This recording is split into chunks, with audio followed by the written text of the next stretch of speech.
सोचिए, अभी इसी वक्त कहीं ना कहीं किसी गली में, किसी मोहल्ले में राम नाम सत्य है कि वो आवाज गूंज रही है जो इंसान के रोंगटे खड़े कर देती है।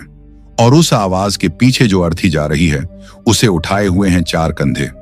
लेकिन असली सवाल यह नहीं कि उसे कौन उठाए है, असली सवाल यह है कि वो अर्थी बनी किस चीज से है।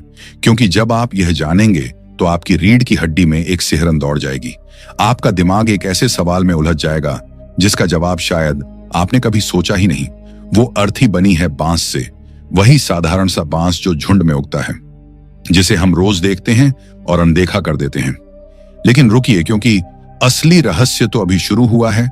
हमारे शास्त्र कहते हैं और हमारे बड़े बुजुर्ग भी कहते आए हैं कि घर में बांस जलाना सख्त मना है। कहा जाता है कि बांस जलाने से वंश जल जाता है, पीढ़ियां बर्बाद हो जाती हैं, पितृदोष लग जाता है। और इसीलिए घरों में अगर गलती से भी बांस की कोई चीज आग में पड़ जाए तो लोग डर जाते हैं। लेकिन अब जरा इस विरोधाभास को देखिए। एक तरफ यही शास्त्र कहते हैं कि बांस मत जलाना, और दूसरी तरफ उसी परिवार के, उसी वंश के सबसे प्यारे सदस्य को, चाहे वो पिता हो, मां हो, भाई हो, उसे उसी बांस की अर्थी पर लिटाकर उसी बांस के साथ शमशान में जला दिया जाता है। तो फिर क्या हमारे पूर्वज मूर्ख थे? क्या हजारों सालों से हम जाने अनजाने अपना ही वंश जलाते आ रहे हैं? या फिर इसके पीछे कोई ऐसा गहरा वैज्ञानिक, तांत्रिक और आध्यात्मिक रहस्य छिपा है जो आज की आधुनिक दुनिया ने भुला दिया है? दोस्तों, आज मैं आपको उस रहस्य की उस परत तक ले जाऊंगा जहां विज्ञान और अध्यात्म आपस में मिलते हैं। आज आपको पता चलेगा कि वो बांस सिर्फ एक लकड़ी नहीं बल्कि एक अदृश्य सुरक्षा कवच है। एक ऐसा बॉडीगार्ड है जो आत्मा को उस दुनिया तक सुरक्षित पहुंचाता है। और आज आपको समझ आएगा कि गरुड़ पुराण में लिखी हर बात के पीछे एक ऐसा तर्क है जो सुनकर आप हैरान रह जाएंगे। तो आंखें और कान दोनों खुले रखिए, क्योंकि यह सफर आपकी सोच बदल देगा। कहानी की शुरुआत होती है उस डर से जो मौत के ठीक बाद पैदा होता है। वो डर जिसके बारे में कोई खुलकर बात नहीं करता। गरुड़ पुराण में लिखा है कि जैसे ही किसी इंसान के प्राण निकलते हैं, शरीर एक खाली घर की तरह हो जाता है। और जिस तरह खाली घर में कोई भी घुस सकता है, उसी तरह उस खाली शरीर पर कब्जा करने के लिए श्मशान में भटक रही अतृप्त आत्माएं, पिशाच और बेताल ताक लगाकर बैठे रहते हैं।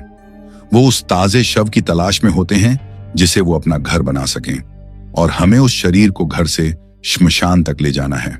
रास्ता लंबा है, रास्ते में कई अदृश्य खतरे हैं, और उस शरीर की अपनी कोई सुरक्षा नहीं है, क्योंकि उसका ऑरा, उसकी अपनी ऊर्जा तो उसके प्राणों के साथ ही चली गई। तो ऐसे में हम उसे किस पर लिटाएं? अब आप कहेंगे कि लोहे का इस्तेमाल क्यों नहीं करते? लोहा तो मजबूत होता है। हम घर में भूत प्रेत से बचने के लिए लोहे का छल्ला पहनते हैं, बिस्तर के नीचे चाकू रखते हैं। तो अर्थी लोहे की क्यों नहीं बनाते? इसका जवाब इतना चौंकाने वाला है कि सुनकर आप एक पल के लिए रुक जाएंगे। विज्ञान की भाषा में लोहा यानी आयरन एक कंडक्टर है। उसमें चुंबकीय शक्ति होती है, और तंत्र विज्ञान कहता है कि लोहा नकारात्मक ऊर्जा को अपनी तरफ खींचता है, एक चुंबक की तरह। जब एक जिंदा इंसान लोहा पहनता है तो उसका अपना ऑरा इतना शक्तिशाली होता है कि वो उस नकारात्मकता को रिफ्लेक्ट कर देता है।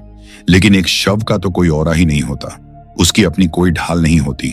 तो अगर उसे लोहे की अर्थी पर लिटा दिया जाए तो वो लोहा एक एंटीना बन जाएगा। श्मशान के रास्ते में मौजूद हर नकारात्मक शक्ति को, हर भटकती आत्मा को वो लोहा उस शव की तरफ चुंबक की तरह खींच लेगा। वो शरीर जो पहले से ही निरक्षर है, वो उन शक्तियों का अड्डा बन जाएगा। इसीलिए शव यात्रा में लोहे का इस्तेमाल पूरी तरह से वर्जित है। और अब बात करते हैं बांस की, जो इस पूरी कहानी का असली नायक है। बांस दरअसल लकड़ी नहीं है, वो एक प्रकार की घास है। और सबसे महत्वपूर्ण बात यह है कि बांस विद्युत और चुंबकीय ऊर्जा का कुचालक है, यानी नॉन कंडक्टर। जब शरीर को बांस पर रखा जाता है तो वो एक न्यूट्रल जोन में आ जाता है। बांस धरती की या हवा की किसी भी नकारात्मक ऊर्जा को शव तक पहुंचने नहीं देता। यह एक अदृश्य इंसुलेशन लेयर बना देता है उस शरीर के चारों तरफ। लेकिन रुकिए, अगर बात सिर्फ कुचालक होने की थी तो सागौन या शीशम की लकड़ी भी तो कुचालक है। फिर अर्थी के लिए सिर्फ बांस ही क्यों? इसके पीछे एक ऐसा भाषाई और आध्यात्मिक रहस्य है जो सुनकर आपकी आंखें फटी रह जाएंगी। हिंदी और संस्कृत में बांस को वंश भी कहते हैं, और हमारी पीढ़ियों को, हमारे परिवार को भी वंश कहते हैं। यह महज एक संयोग नहीं है। बांस की एक अद्भुत खासियत है कि यह कभी अकेला नहीं उगता, यह हमेशा झुंड में उगता है। इसकी जड़ें जमीन के अंदर एक दूसरे से इस तरह जुड़ी होती हैं कि अगर आप एक बांस काट भी दें तो उसके साथ जुड़े बाकी बांस जिंदा रहते हैं। यह परिवार का प्रतीक है, यह एकता का प्रतीक है। जब कोई मर जाता है तो वंश का एक हिस्सा टूट जाता है, लेकिन वंश खत्म नहीं होता। ठीक उसी तरह जैसे एक बांस कट जाता है लेकिन झुंड जीवित रहता है। अब अर्थी की बनावट को देखिए, उसे ध्यान से देखिए तो वो एक सीढ़ी जैसी दिखती है। आपने कभी सोचा कि वो बॉक्स जैसी या पालकी जैसी क्यों नहीं होती? क्योंकि वो असल में एक सीढ़ी ही है, इस लोक से उस लोक तक जाने की सीढ़ी। और बांस जो दुनिया में सबसे तेज गति से बढ़ने वाला पौधा है, जो हमेशा सीधे आकाश की तरफ जाता है, वो उस ऊपर की ओर जाने वाली आत्मा की गति का प्रतीक है। और सिर्फ इतना नहीं, अर्थी के लिए हमेशा हरा बांस ही चुना जाता है, सूखा नहीं। क्यों? क्योंकि सूखा बांस मृत्यु का प्रतीक है, लेकिन हरा बांस जीवन का प्रतीक है। उसमें अभी नमी है, उसमें अभी प्राण रस बाकी है, और उस शव को जिसका शरीर ठंडा पड़ चुका है, जिसके प्राण निकल चुके हैं, उसे एक ऐसी चीज पर लिटाया जाता है जो खुद जीवंत हो। यह उस आत्मा को एक संदेश है कि तुम्हारा शरीर जरूर मर गया है, लेकिन जीवन अभी भी शेष है। जैसे बांस काटने के बाद दोबारा उगाता है, वैसे ही तुम भी शरीर त्यागने के बाद दोबारा जन्म लोगे। यह पुनर्जन्म का सबसे पुराना संकेत है। और इसके साथ साथ हरे बांस में लचीलापन भी होता है। शव यात्रा का रास्ता उबड़ खाबड़ हो सकता है और सूखी लकड़ी झटके से टूट सकती है, जो बहुत बड़ा अपशकुन माना जाता है।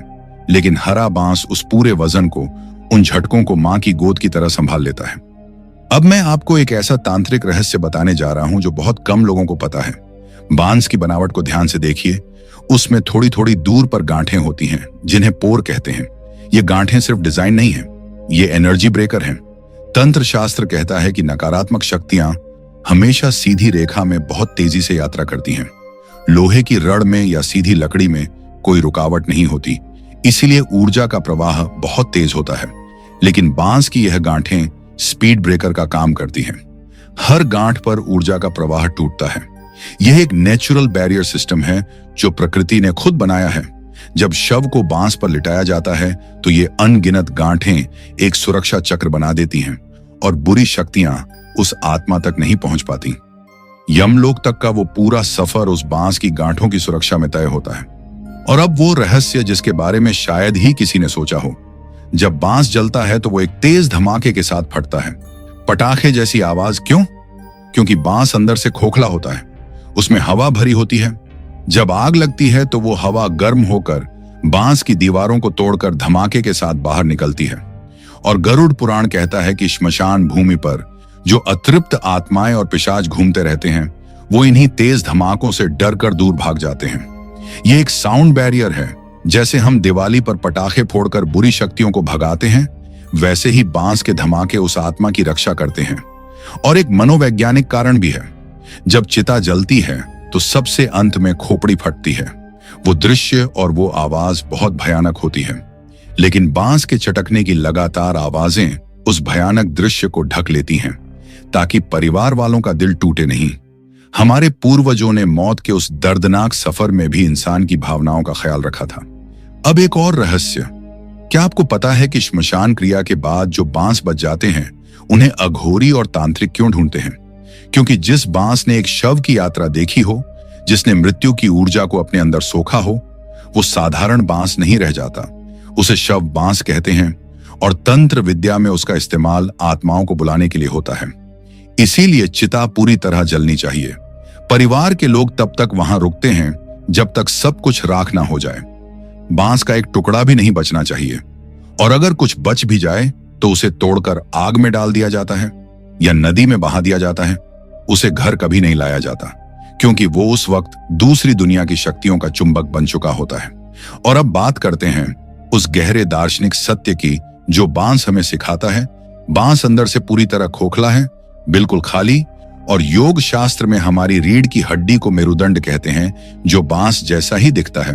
उसमें भी गांठें होती हैं जिन्हें हम चक्र कहते हैं। जब हम शरीर को बांस पर लिटाते हैं तो हम उसे उसी जैसी एक संरचना पर लिटा रहे होते हैं। और उस बांस का खोखलापन उस आत्मा को एक आखिरी संदेश देता है कि जैसे यह बांस खाली है, वैसे ही अब तुम भी खाली हो जाओ, अपने अहंकार से, अपने मोह से, अपने रिश्तों के बंधनों से खाली हो जाओ। और जानते हैं क्यों? क्योंकि बांसुरी भी तभी संगीत देती है जब वो खाली होती है। अगर उसमें कुछ भरा हो तो सुर नहीं निकलता। उसी तरह आत्मा जब शरीर के मोह से, संसार के बंधनों से खाली होती है, तभी वो मुक्त हो पाती है। वैतरणी में वही डूबता है जो भारी है, लोहे की तरह भारी, और वो पार होता है जो हल्का है, बांस की तरह हल्का और खोखला। विज्ञान की बात करें तो बांस में लेड और कई भारी धातुएं पाई जाती हैं। घर के बंद कमरे में बांस जलाने से जो लेड ऑक्साइड का धुआं निकलता है, वो नर्वस सिस्टम के लिए जहर है और इससे आने वाली पीढ़ियों में जेनेटिक डिफेक्ट तक आ सकते हैं, जिसे हमारे शास्त्रों ने पितृदोष कहा। लेकिन श्मशान खुले मैदान में होता है, जहां बांस जलने से जो तेज आग पैदा होती है वो आम लकड़ी से कहीं अधिक तेज होती है, और उस तेज आग में शरीर और उसके साथ पैदा होने वाले सभी बैक्टीरिया पूरी तरह नष्ट हो जाते हैं। और वो लेड का धुआं खुले आसमान में बिखर कर उस विशेष स्थान पर एंटीवायरल का काम करता है। जो चीज बंद कमरे में जहर है, वही खुले श्मशान में दवा बन जाती है। एक और बात जो बांस को अनमोल बनाती है वो है उसकी समानता का संदेश। बांस सस्ता है, सुलभ है, हर जगह मिलता है। अमीर हो या गरीब, राजा हो या रंक, मौत सबको एक कर देती है। और बांस की अर्थी उस समानता का ऐलान करती है। अगर अमीरों के लिए सोने की और गरीबों के लिए लकड़ी की अर्थी होती तो श्मशान में भी अमीरी गरीबी का फर्क रहता। लेकिन बांस सबको एक ही धरातल पर ले आता है। और बांस की एक और खूबी देखिए कि चाहे वो कितना भी ऊंचा उग जाए, वो हमेशा नीचे की तरफ झुका रहता है। यह विनम्रता का प्रतीक है। यह सिखाता है कि जीवन में चाहे कितनी भी ऊंचाई पर पहुंच जाओ, एक दिन झुकना ही पड़ेगा। और श्मशान में तो सारी अकड़ वैसे भी राख हो जाती है। जब चार लोग कंधे पर वो बांस रखते हैं तो वो सिर्फ एक शव का भार नहीं उठाते, वो उस पूरे परिवार के दुख का भार उठाते हैं। और बांस उस दुख को बराबर बांट देता है। वो चार कंधे धर्म, अर्थ, काम और मोक्ष के प्रतीक हैं, चार दिशाओं के प्रतीक हैं, और बांस उन चारों को जोड़ता है। तो दोस्तों, यह बांस सिर्फ एक घास नहीं है, यह एक गार्ड है, एक बॉडीगार्ड जो आपके जन्म से पालने के रूप में लेकर मृत्यु तक अर्थी के रूप में आपके साथ रहता है। सोचिए, हम पूरी जिंदगी कंक्रीट के घरों में रहते हैं, लोहे की गाड़ियों में घूमते हैं, प्लास्टिक के बर्तनों में खाते हैं, लेकिन जब जाने का वक्त आता है तो प्रकृति हमें वापस अपनी गोद में बुला लेती है और कहती है कि अब यह सब दिखावा छोड़ दो, अब मेरे पास आ जाओ उसी बांस पर लेटकर जिससे मैंने दुनिया को जीवन दिया था। अगली बार जब कोई अर्थी आपके सामने से गुजरे तो उस बांस को हिकारत से मत देखिएगा। यह मत सोचिएगा कि यह गरीब की सवारी है। यह सोचिएगा कि यह वो दिव्य रथ है जिस पर सवार होकर एक आत्मा अपने परम पिता से मिलने जा रही है। वो बांस उस वक्त दुनिया की सबसे कीमती लकड़ी चंदन से भी ज्यादा मूल्यवान है, क्योंकि वो एक आत्मा का बोझ उठा रहा है, उसकी रक्षा कर रहा है और उसे उस अनंत की यात्रा पर सुरक्षित पहुंचा रहा है। अर्थी का वो आखिरी उपदेश सुनिए जो वो हर उस इंसान को देती है जो उसे देखकर एक पल के लिए रुकता है। हल्के हो जाओ, बांस की तरह खाली हो जाओ, तभी उड़ सकोगे, तभी मुक्त हो सकोगे।